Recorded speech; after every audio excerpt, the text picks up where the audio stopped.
वह रथ महाभारत युद्ध में जिसके सारथी श्री कृष्ण है, रथी अर्जुन है और रथ की ध्वजा पर श्री हनुमान जी महाराज विराजित है। महाभारत में जो घटना आती है इसके पीछे बड़ा विस्तृत वर्णन है। महाभारत के तीर्थ यात्रा पर्व में अर्जुन पहले से वनवास में थे, पांडव अर्जुन से मिलने की इच्छा भी और इस बीच में तीर्थाटन हो जाए, तीर्थ यात्रा हो जाए, बद्रिकाश्रम तक पहुंच गए थे। और वहां एक समय अकस्मात एक सौगंधिक कमल, एक बहुत दिव्य कमल वायु के वेग से उड़ता हुआ जहां पांडव थे, द्रौपदी थी, वहां पहुंचा। द्रौपदी के हाथ में आया वो कमल, द्रौपदी ने देखा। बस तो कुछ लीलाएं ऐसी होती हैं जिसके पीछे कुछ और लीला होनी होती है। उस एक सौगंधिक दिव्य कमल का वहां आना, उसके पीछे की घटना लीला अद्भुत थी। और द्रौपदी का ये कहना उस कमल को देख करके भीम से, अरे कितना सुंदर कमल है ये जहां से भी है, क्या तुम ऐसा कर सकते हो कि ऐसे कुछ और कमल मेरे लिए आप लेकर आओ? तो भीम ने कहा क्यों नहीं। और उस दिशा के वेग के अनुसार, वायु वेग के जिस दिशा से वो कमल द्रौपदी के पास पहुंचा था, भीम धनुष और अस्त्र शस्त्र लेकर के भीम चल दिए। जानते थे कि आगे का मार्ग बहुत जटिल होगा, बहुत कठिन होगा, बहुत एक बिल्कुल घोर घने जंगलों में से निकल कर जाना होगा। अब कहाँ जाएंगे, कहाँ मिलेगा वो, लेकिन भीम चल दिए, चल दिए। जब गए, निकल रहे थे, मार्ग में कहीं सिंह गर्जना करते हुए, कहीं धनुष की टंकार, क्योंकि जंगली जानवर थे, और भी कहीं कई तरह के प्राणी हो सकते थे हिंसक, तो अपना एक दिखाते हुए एक वह विकराल रूप निकलते गए, निकलते गए, निकलते गए। बहुत आगे जब बढ़े तो एक ऐसा क्षेत्र आया जहां बहुत अलग सी सुगंध थी। भीम को लगा अब मैं कहीं निकट पहुंच गया। लेकिन तभी श्री हनुमान जी महाराज में एक भाव आया। वो समझ गए कि मेरा भाई भीम इधर से आने वाला है। देखो, हनुमान जी महाराज और भीम, वो आगे बात चलेगी अभी। हनुमान जी पवन पुत्र हैं और भीम भी, क्योंकि कुंती ने देव आराधन किया था, पहले धर्मराज की आराधना की, युधिष्ठिर का जन्म हुआ और फिर वायुदेव की, पवन देवता की आराधना की भीम का जन्म हुआ था। तो उस नाते से वो भी पवन पुत्र, वो भी पवन पुत्र। तो हनुमान जी को पहले से ये एहसास हो गया था। और वैसे भी हनुमान जी महाराज विनम्रता की साक्षात प्रतिमूर्ति है, लेकिन वो सर्वज्ञ भी है। चारों युग प्रताप तुम्हारा, उसका भी वर्णन यहां आता है आगे भीम के साथ संवाद में। उन्होंने 4 युगों के धर्म क्या हैं, 4 वर्ण के धर्म क्या हैं। महाभारत ग्रंथ अद्भुत है, अद्भुत। एक ही ग्रंथ। बहुत से लोग तो ऐसा मान लेते हैं, हमारे हिंदू सनातनियों में कुछ स्थितियां ऐसी भी आ गई कि कुछ कहीं कहीं मंचों के माध्यम से भी कुछ बातें ऐसी आ जाती हैं जिससे कहीं ना कहीं वो होने लगता है। ऐसी स्थितियां भी, महाभारत ग्रंथ घर में नहीं रखना चाहिए। क्यों? कलह हो जाएगी, महाभारत हो जाएगी। अरे भाई, महाभारत ग्रंथ उसके लिए नहीं है। महाभारत ग्रंथ के लिए तो कहा जाता है यन्न भारते तन्न अस्ति, जो महाभारत में नहीं है वो कहीं नहीं, वो कहीं नहीं। अद्भुत ग्रंथ है। और ये जो भीम जी का हनुमान जी से मिलन का जो प्रसंग है, जिस समय हनुमान जी के मन में पहले से आ गया कि कहीं भीम ने यदि ये मार्ग लांघ लिया, आगे ऐसे ही चले गए, कुछ अनिष्ट हो सकता है।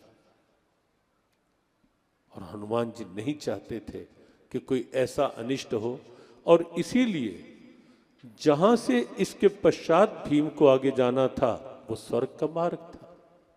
हनुमान जी बीच मार्ग में विश्राम की मुद्रा में लेट गए। भीम जब आगे बढ़े, वहां तक आए, देखा कि एक वानर, लेकिन उससे पूर्व भीम की गर्जना, भीम के धनुष की टंकार और भीम का कुछ इस ढंग से वातावरण, तो हनुमान जी को लग गया था कि भीम ही आ रहा है। वो शांत, बिल्कुल सहज। भीम जब वहां आए, देखा कि मार्ग में एक वानर है। आवाज लगाई, अरे वानर, मुझे आगे जाना है। वहां भी अद्भुत संवाद है। हनुमान जी महाराज ने जो भीम को समझाया कि केवल बल ही नहीं भीम, केवल बल ही नहीं काम आता, कोई बुद्धि का प्रयोग भी करना चाहिए। भीम भी कम बलवान नहीं थे, लेकिन अंतर यह था, हनुमान जी महाराज अतुलित बल धामम भी हैं, लेकिन बुद्धिमताम वरिष्ठाम भी हैं, और ज्ञानी नाम अग्रगण्यम भी है। बल है, लेकिन बल का प्रयोग जो है, भीम कहीं ना कहीं प्रसंग आते हैं जहां भीम के बल में बल के साथ अहम था, लेकिन हनुमान जी महाराज के बल के साथ आप देखेंगे भगवान कृष्ण ने भगवद गीता में कहा, बलम बलवताम चाहम काम राग विवर्जितम। अर्जुन, बलवानों का बल मैं ही हूं, लेकिन वह बल जिसमें केवल अपने स्वार्थ के लिए कोई कामना नहीं और केवल अहम पूरित राग नहीं, जिसके वो बल मेरा ही रूप है पार्थ। हनुमान जी का बल वो केवल विनाशाय च दुष्कृताम है, लेकिन वैसे आप देखेंगे उनके बल के कई उदाहरण ऐसे हैं जो सात्विक रूप। और सच यही है, सामर्थ्य वही है जो सामर्थ्य सदुपयोग के काम आए, आवश्यकता के। हाँ, जहां आवश्यकता है उस रूप में कुछ करने की, वो भी आवश्यक है, लेकिन विवेक तो साथ आवश्यक है। हनुमान जी महाराज का बल और भीम का बल थोड़ा अंतर था। भीम ने कहा कि देखो, मैं चाहूं तो तुम्हारे ऊपर से लांग के भी जा सकता, तुम्हारे ही क्या, जिस पर्वत पर तुम हो, इस पूरे पर्वत को पर से मैं वैसे ही लांग सकता हूं जैसे मेरे बड़े भाई, महाभारत में ऐसा लिखा है, जैसे मेरे बड़े भाई हनुमान जी 100 योजन समुद्र लांग गए थे। कहा, अच्छा। वानर ने कहा, तुम हनुमान को जानते हो क्या? तब भीम ने बताया, क्यों नहीं, मैं भी पवन पुत्र हूं और हनुमान जी भी पवन पुत्र इस नाते से मैं मिला नहीं कभी, क्योंकि वो त्रेता युग में, मैं इस समय हूं, लेकिन मेरे मन में आदर तो है ही कि 100 योजन, और मैं चाहूं तो मैं भी ये काम लांग सकता हूं। लेकिन यहां कहीं एक बात ये दिखाई देती है पांडवों में, कि क्योंकि कुंती ने देव आराधना के द्वारा पुत्रों की प्राप्ति की थी, इसीलिए पांडवों में दैवी संपदा थी। दैवी संपदा के अनेक भाव आप देखेंगे पांडवों। कल अर्जुन का बताया था, युधिष्ठिर का बताया था कि सामने खड़े हैं पितामह भीष्म और युद्ध में विरुद्ध होके, लेकिन तो भी परंपरा का सम्मान, दैवीय संपदा थी कि पहला बाण छोड़ा अर्जुन ने विराट राजा के यहाँ तो पितामह के पैरों के पास जाकर के गिरा पहला बाण।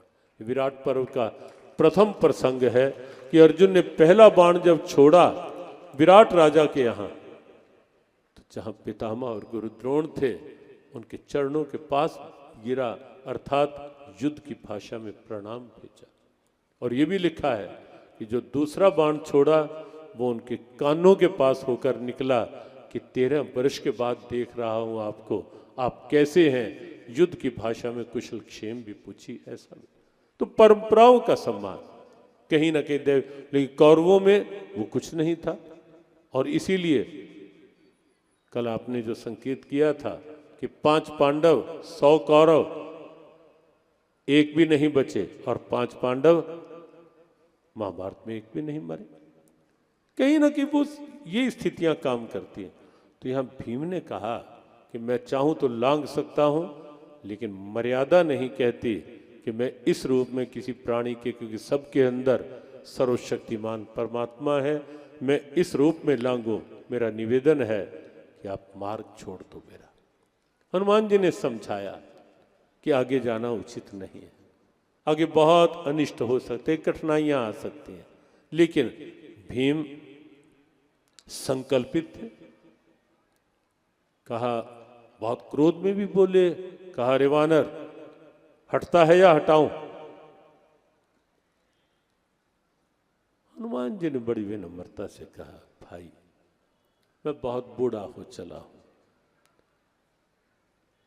कुछ आराम कर रहा, क्यों हट कर रहे हो, क्यों मेरी निद्रा में बाधा डाल रहे हो? भीम फिर गुस्से में थे।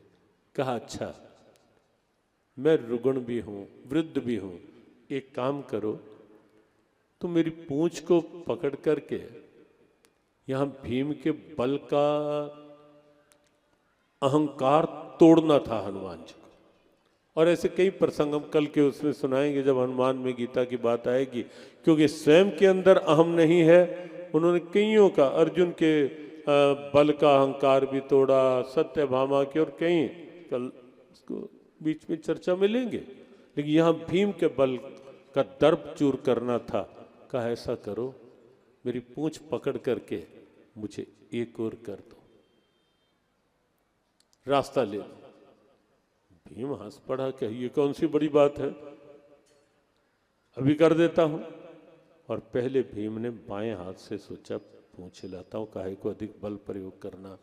बाएं हाथ में पूंछ पकड़ी, लेकिन पूंछ ही नहीं हिली, वानर का हिलना तो दूर की बात। दायां हाथ किया, नहीं हिली, दोनों हाथ लगाए पूंछ को पकड़ के इधर करने का, दोनों हाथ पकड़ने पर भी पूंछ भी नहीं हिली, पूरे वानर का हिलना तो दूर की बात। भीम के मस्तक पर पसीने की बूंदें आ गई। भीम हार गया, हाथ जोड़ दिए और कहा, वानर देव, आप सामान्य वानर तो नहीं हो, ये तो स्पष्ट हो ही गया, वरना भीम हो और किसी वानर को हिला ना पाए, पूंछ ना हिला पाए, तुम सामान्य वानर तो नहीं हो, कोई देव हो क्या, या कौन हो? तब हनुमान जी ने बताया कि मैं कोई और नहीं, मैं स्वयं जिसकी चर्चा भाई तुमने की कि 100 योजन लांगे, मैं वही हनुमान हूं, मैं वही हनुमान हूं। चारों युग प्रताप तुम्हारा है, प्रसिद्ध जगत उजिया। भीम और हनुमान का मिलन। भीम ने प्रणाम किया। बड़ा लंबा संवाद है वहां। हनुमान जी ने कहा, मैं चाहूं तो अकेला जाकर के पूरी कौरव सेना को आज भी ध्वस्त कर सकता हूं, परास्त कर सकता हूं, समाप्त कर सकता हूं, लेकिन मर्यादा से बंधा हूं। हां, इतना काम मैं करूंगा अवश्य,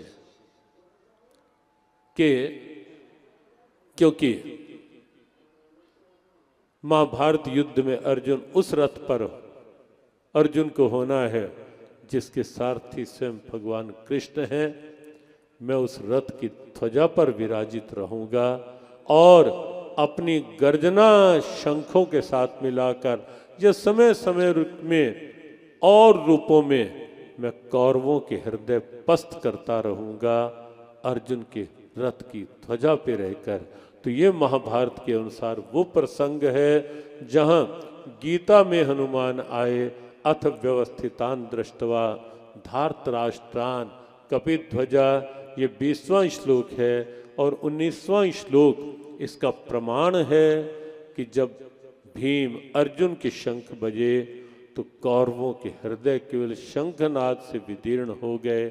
सा घोषो धार्तराष्ट्राणाम हृदयानि व्यदार्यत नभश्चैव पृथ्वी चैव तुमलो व्यनुनाद्यन।